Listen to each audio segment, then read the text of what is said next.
College football just got a whole lot more unpredictable after the weekend's shocking upsets. My AP Top 25 ballot is shaking things up big time. Hey folks, it's Brett McMurphy here, and after a weekend packed with surprises and top teams tumbling, I've had to revise my AP Top 25 rankings for Week 8. For beginners diving into college football, think of this ballot as a snapshot of the nation's best teams, voted on by media members nationwide. It's like a popularity contest based on performance, with spots shifting based on wins, losses, and how convincingly they play. But here's where it gets controversial. Some of these moves might ruffle feathers, especially with powerhouse programs slipping. Don't worry, I'll break it all down step by step, adding a bit more context to help you understand why each team earned its spot. And this is the part most people miss. The behind-the-scenes stats and rivalries that really tell the story of who's climbing or falling. Starting at the top, Ohio State claims my number one position, with another unblemished Big Ten squad, Indiana, right behind them. Then, we see a strong SEC presence taking the next 5 slots. Texas A&M at number 3, Alabama at 4, Georgia at 5, Ole Miss at 6, and Vanderbilt at 7. Fresh additions to my poll this time around include Louisville at number 19, Arizona State at 22, Houston at 23, and Boise State at 25. Here's my full AP Top 25 ballot after Week 8, complete with key highlights and upcoming matchups. Ohio State, 7-0. The Buckeyes dominated Wisconsin with a clean 34-0 shutout, showcasing quarterback Julian Sayin's impressive arm. He racked up 393 passing yards and 4 touchdowns. Their defense was rock solid too, limiting Wisconsin to just 144 total yards. For context, this kind of total domination often signals a team's depth and cohesion, which Ohio State has been building all season. They get a bye next week before facing Penn State on November 1st. Indiana, 6-0. Indiana didn't dazzle statistically compared to what might be expected given Coach Curt Cignetti's lucrative 8-year, $93 million contract extension.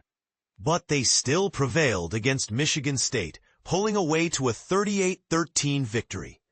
The Hoosiers overcame a slow start, trailing 10-7 early in the second quarter, then exploded with a 31-3 run to close it out. Quarterback Fernando Mendoza was a star, throwing for 332 yards and 4 scores. This game highlights how resilience can trump flashy numbers sometimes. Indiana hosts UCLA this Saturday. Texas A&M. The Aggies edged out Arkansas in a thrilling 45-42 contest, with quarterback Marcel Reed delivering 335 yards of total offense, 280 through the air, and 55 on the ground, including 4 touchdowns. In college football, these high-scoring affairs often reveal a team's offensive firepower, and Texas A&M is firing on all cylinders. They'll travel to LSU this weekend.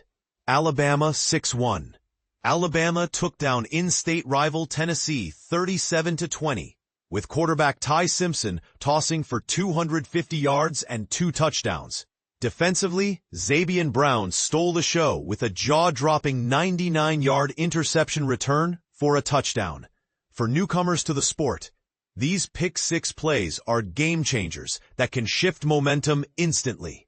The Crimson Tide heads to South Carolina on Saturday. Georgia, 6-1. The Bulldogs staged a remarkable comeback from a halftime deficit to beat Ole Miss 43-35. Quarterback Gunnar Stockton was dynamic, rushing for 59 yards and passing for 289 with 4 touchdowns. This rally exemplifies the mental toughness required in college football, where second-half adjustments can make or break a season. Georgia sits out Saturday before tackling Florida in Jacksonville on November 1st. Get the daily On3 newsletter in your inbox every morning.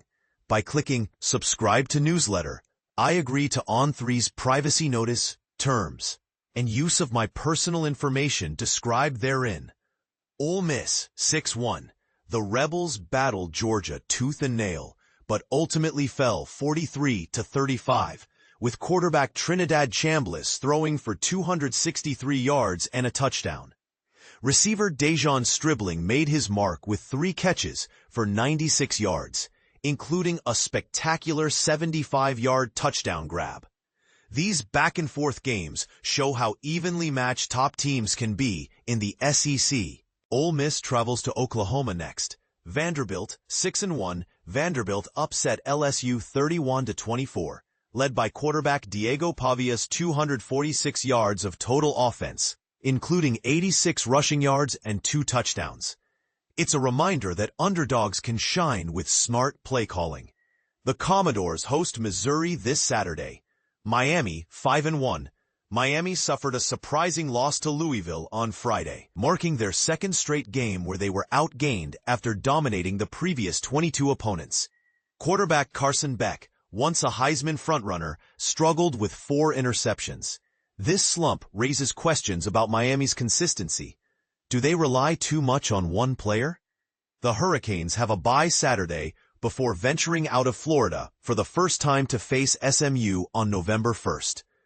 Oregon, 6-1. Oregon bounced back from their loss to Indiana by crushing Rutgers 56-10, jumping to a 42-3 halftime lead.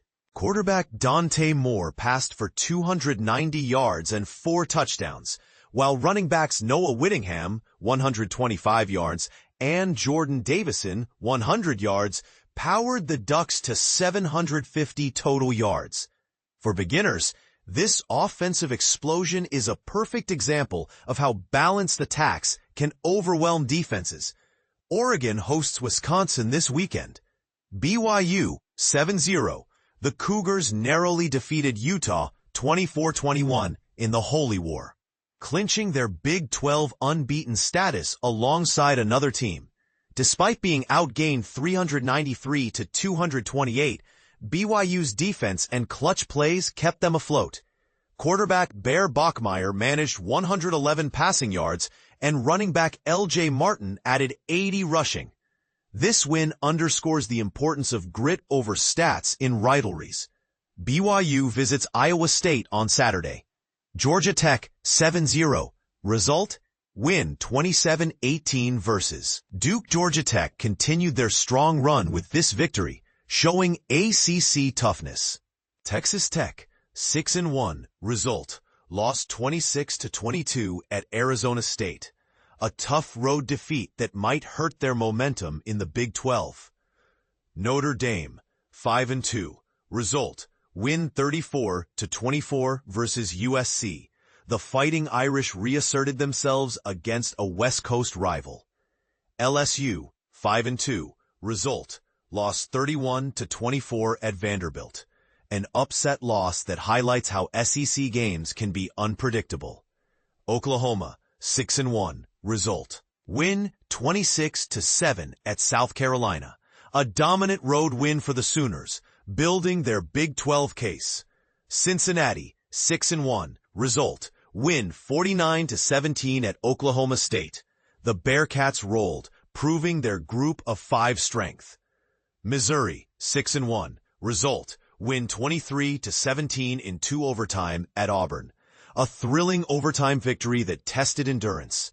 Virginia, 6-1. Result: win 22-20 versus USC. Washington State, a narrow escape that kept the Cavaliers undefeated in conference play. Louisville, 5-1. Result: win 24-21 at Miami.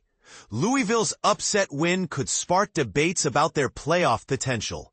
Texas, 5-2. Result: win 16-13 in OT at Kentucky. A hard-fought overtime triumph for the Longhorns. USF, 6-1. Result: win 48-13 versus FAU. The Bulls dominated, showcasing their AAC dominance. Arizona State, 5-2. Result: win 26-22 versus Texas Tech. A comeback win that solidified their Pac-12 standing. Houston, 6-1. Result: win 31-28 versus Arizona. The Cougars edged out a close one, proving their resilience. Tennessee, 5-2. Result, lost, 37-20 at Alabama. A lopsided defeat in a rivalry game. Does this signal a slide for the Vols?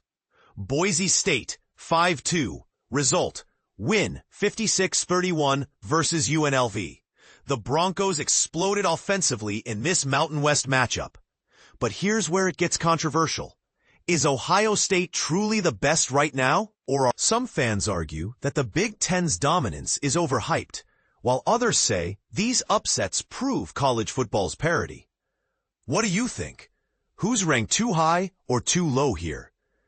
Do you see a team like Louisville making a deep playoff run? Share your opinions in the comments below. Let's debate.